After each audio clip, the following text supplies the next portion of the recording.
Melodrama is by no means an awful writing technique. Like with most things, it's how you convey the ideas you're putting on paper to your audience.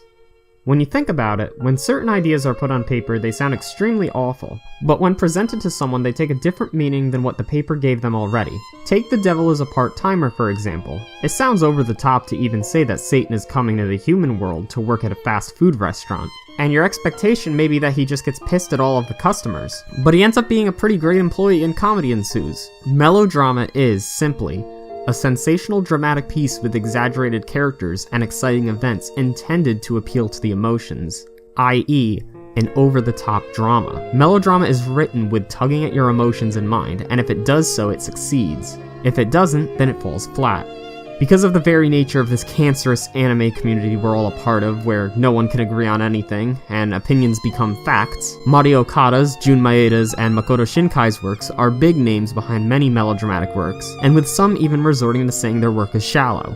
But the important thing to remember when referring to melodrama is one man's melodrama may just very well be someone else's drama.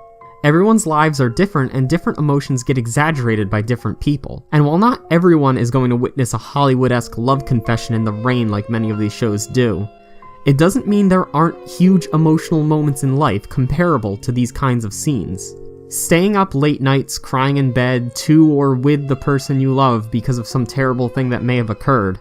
Is it necessarily over the top for us to think that a scene like Tomoya's proposal to Nagisa and Clannad is simply misplaced? Or is it just a little over the top in the grand scheme of things, due to all of the bad in his life? After he lost his shot at a promotion and thus bettering his life, leading him to resentment and wanting to find support in the one person he could turn to and trust the most? Surely you or someone you know may have been in a similar situation.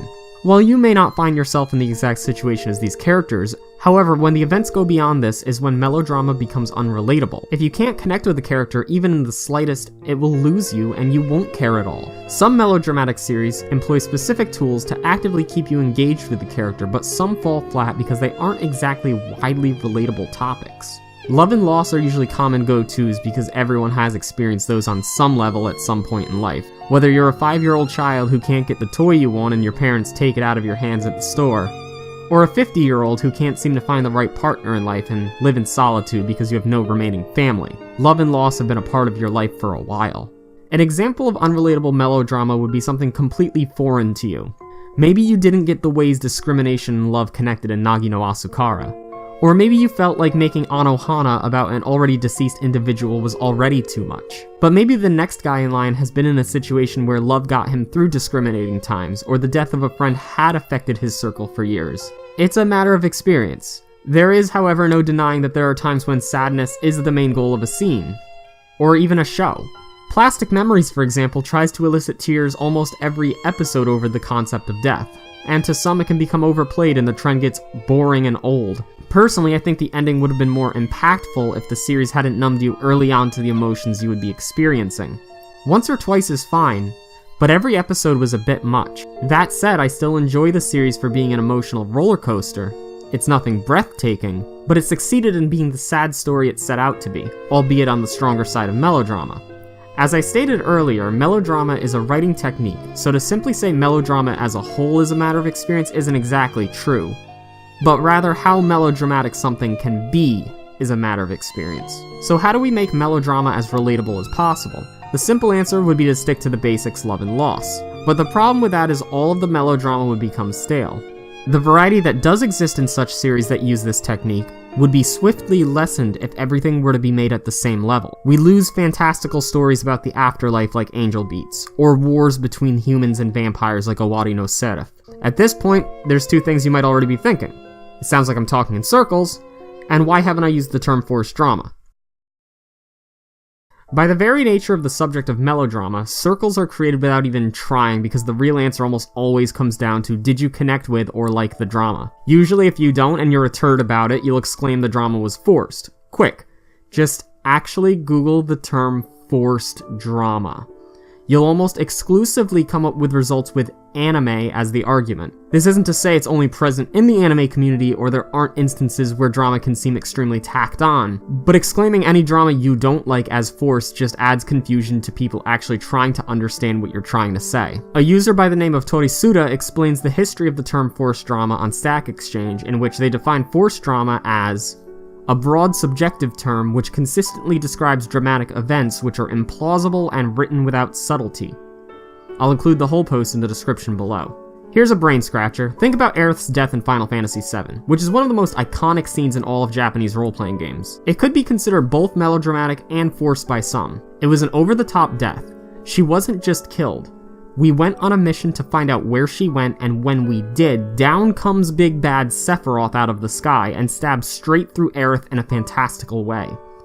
Accompanied by dark and then extremely emotional music, we follow the white materia down to the city's most bottom levels.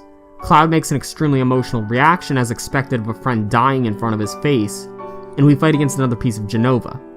Afterwards, Aerith is no longer with us. All of our progress we made with her both as a character and as a unit in our party feels lost. Was this drama purposefully put here to elicit those responses? And could Final Fantasy VII's story have continued the way it did without Aerith's death? Is her death implausible due to the existence of Phoenix Down and the revived materia? Or is it simple separation of game mechanics and story? Because we see the looming threat of death is real within characters such as President Shinra, the dead villages of Corel, Nanaki's father Seto and grandfather Bugenhagen, and more in which Phoenix Downs or alternate means such as soft in Seto's case were never mentioned as a possible avenue. We see the same concept tackled later in Final Fantasy IX where black mages die off, Queen Brane dies, and Blank gets petrified, only one of which is reversible and not by normal means. While 7 and 9 are totally different games and can adhere to totally different logic, I leave the decision up to your own judgment as to what Aerith's death classifies in your eyes. The most common place we see forced drama described is in shoujo series, but the huge argument that stands with this, and by extension to many other series that have this forced drama, is that without this drama the story wouldn't exist. The romance genre, specifically in the shoujo demographic, suffer from misunderstandings that would never have happened if people just talked things out. But if people just talked things out every single time they could, drama in general wouldn't exist, and it could become an extremely boring show. For example, Girl A likes Guy A, but Girl A thinks Girl B also likes Guy A. Girl A acts extremely abrasive towards Girl B and really clingy towards Guy A over this. Instead of actually talking to Girl B to figure things out, Girl A does what she thinks will get her Guy A. Instead it hurts Guy B that liked her already, and Girl B who only wanted to be Girl A's friend. So Guy A turns to Girl B and Guy B for advice, and the story continues. This whole situation could be avoided if Girl A and Girl B talked, but then there would be no story afterwards. Now there could also be many reasons for this. Is Girl A characterized as a shy person? Maybe confronting Girl B is too much for her. Or is Girl A just looking to cause trouble? Here's the thing, I can keep going on and on about examples that would sound like forced drama, but the question that will always remain at the end of the day is that if it's plausible to happen. Is it really the forced drama that Torisuda described? It's totally possible for Girl A not to want to talk to Girl B for many reasons. It's totally possible to lose your wife and child and fall into extreme amounts of depression.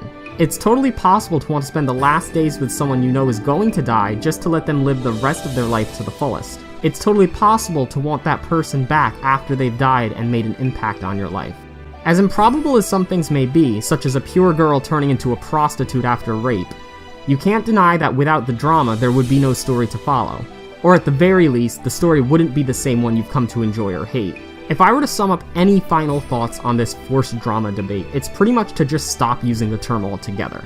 I've echoed multiple times that most drama is forced, so by default, we know that the drama genre is going to have something that may tug at our hearts. If it gets melodramatic at times, we should know that it was most likely put there on purpose. Whoever wrote this drama didn't write an action series, they wrote something emotional. And when melodrama is injected into other genres, we should take a step back and assess if it makes sense to us instead of just calling it forced. Through reviews and other posts that I've read, almost consistently, forced drama is used in such a negative way, in kind of the polar opposite way that people use the term deconstruction, just to call something good. There will be drama all of us like and dislike, and at varying degrees every single bit of that drama is forced because the writer wrote it, and it could have been avoided if it was never written up to or actually written. Drama that feels injected out of nowhere may have more grounds on being called forced, but wouldn't misplaced just fit a little bit better?